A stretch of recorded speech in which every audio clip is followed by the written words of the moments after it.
Percakapan antara Abu Musa dan Amr bin As ini tidak merubah sama sekali akan bentuk gambaran yang bisa kita bayangkan tentang Abu Musa.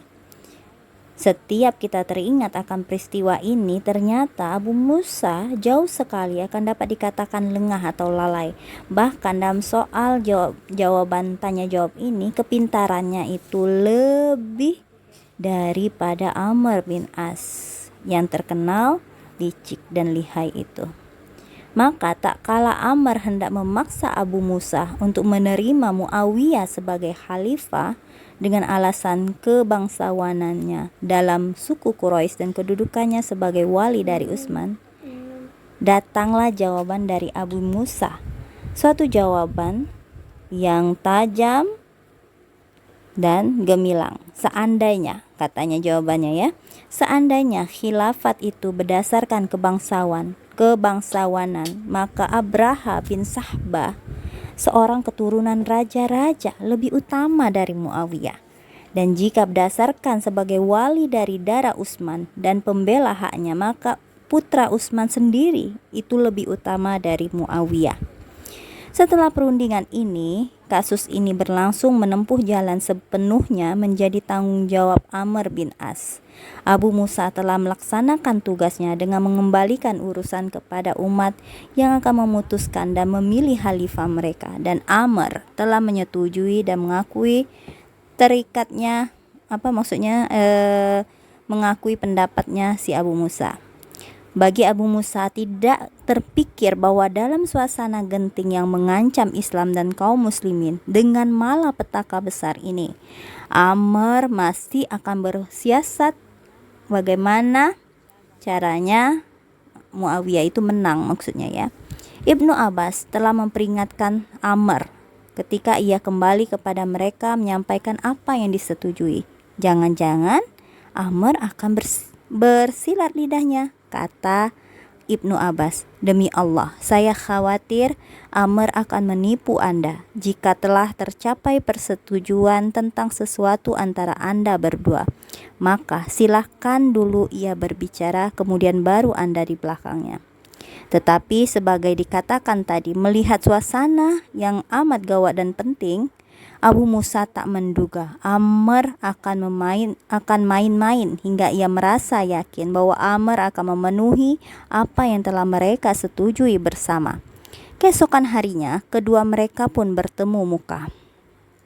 Abu Musa mewakili pihak Imam Ali dan Amr mewakili pihak Muawiyah. Abu Musa mempersilahkan Amr untuk bicara, tapi Amr menolak. Katanya, tak mungkin aku akan berbicara lebih dulu dari Anda. Anda lebih utama daripadaku, lebih dulu hijrah dan lebih tua. Maka tampillah Abu Musa lalu menghadap ke arah halayak dari kedua belah pihak yang sedang duduk menunggu dengan berdebar. Dia berkata, "Wahai saudara sekalian, kami telah meninjau sedalam-dalamnya tentang hal ini yang akan dapat mengikat tali kasih sayang dan memperbaiki keadaan umat ini.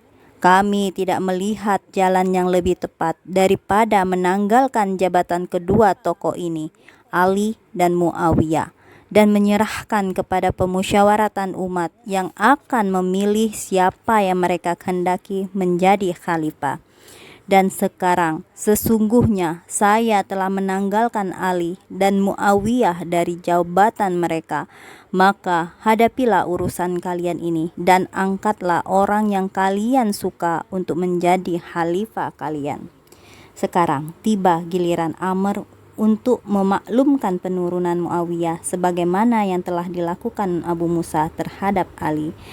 Untuk melaksanakan persetujuan yang telah dilakukannya kemarin, Amr pun menaiki mimbar lalu berkata, "Wahai saudara sekalian, Abu Musa telah mengatakan apa yang telah kalian dengar.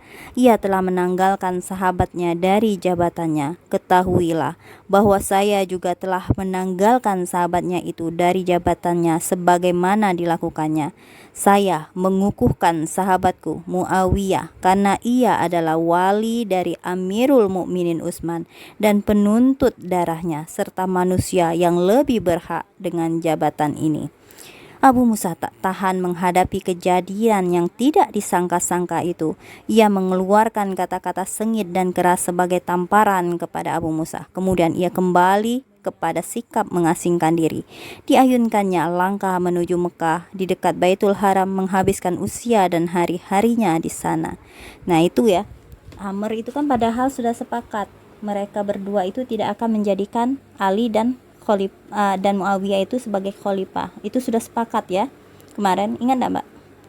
Tetapi apa yang terjadi? Si Amr ini masih tetap menginginkan Muawiyah sebagai pemimpin, sedangkan si Abu Musa di pihak Ali itu dia sudah mengatakan dia tidak akan memilih Ali, juga tidak akan memilih Muawiyah. Jadi diserahkan kepada masyarakat di sana, warga di sana.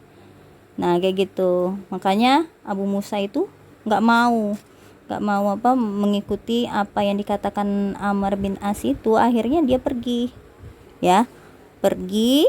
kemudian dia menghabiskan diri di sana. Dia tidak ikut campur lagi. Abu Musa adalah orang kepercayaan dan kesayangan Rasulullah, juga menjadi kepercayaan dan kesayangan para khalifah dan sahabat-sahabatnya. Sewaktu Rasulullah masih hidup, ia diangkat bersama Mu'az bin Jabal sebagai penguasa di Yaman. Dan setelah Rasulullah wafat, ia kembali ke Madinah untuk memikul tanggung jawabnya dalam jihad besar yang sedang diterjuni oleh tentara Islam terhadap Persia dan Romawi. Di masa Umar, Amirul Mukminin mengangkatnya sebagai gubernur di Basrah, sedangkan Khalifah Utsman mengangkatnya menjadi gubernur di Kufah. Abu Musa termasuk ahli Al-Quran,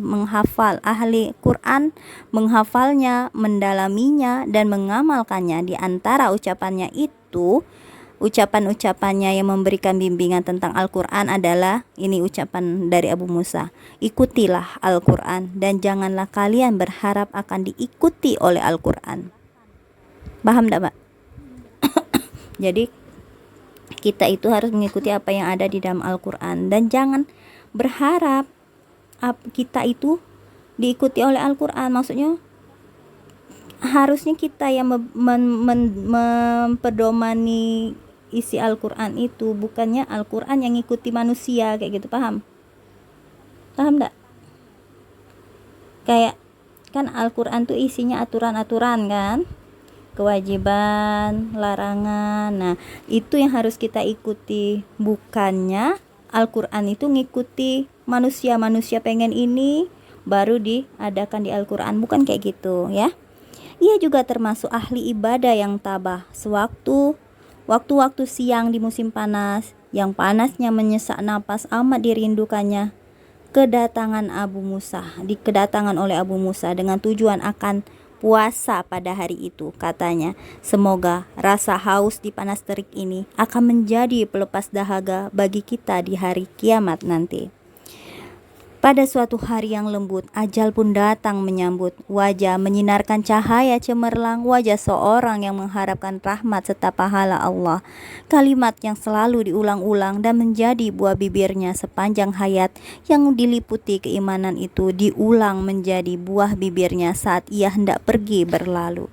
Kalimat itu, Allahumma antas salam wa minkas salam. Tuh. Ya biasa kita baca ketika sudah sholat. Allahumma antas salam wa minkas salam. Ya Allah, Engkaulah Maha Penyelamat dan dari mula aku mohon keselamatan.